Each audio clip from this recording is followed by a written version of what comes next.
J'ai fait 3 semaines de maladie. On ne me voyait pas sur les réseaux sociaux ces derniers temps. Parce que les douleurs ont repris encore dans mes os. Mais il a dit, c'est foutaise. Il a me relevé. Et je me suis relevée pas plus tard qu'il y a 1 semaine. C'est pour vous dire que c'est une lutte au quotidien. Octobre Rose, on porte du rose, ce n'est pas pour faire genre. Je suis désolée. Il s'agit d'une vie. Il s'agit des vies. Il s'agit d'une santé. On ne peut rien faire sans la santé. Battez-vous.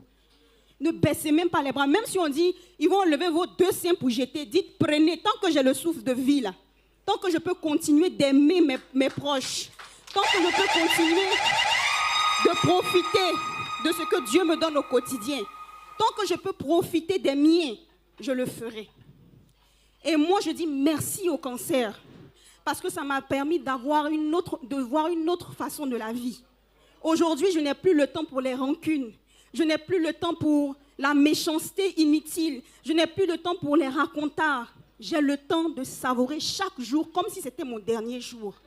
Et c'est le plus beau des cadeaux parce que il y a des gens qui ne sont pas malades. Ils sortent, ils font un accident, ils meurent.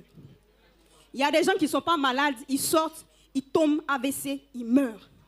Je suis désolée, je vais rentrer un peu dans les émotions. J'ai perdu 2 amis pendant que je pensais que j'allais partir avant eux. J'ai perdu Marcel, j'ai perdu Stéphane. Pourtant, j'étais malade avant eux. Les médecins m'ont dit que j'allais mourir. C'était déjà clair.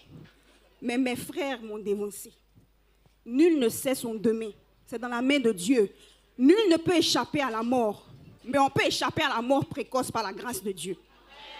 Donc là, battez-vous. C'est ce que je voulais vous dire. On peut l'applaudir, on peut applaudir Nadia. Merci beaucoup.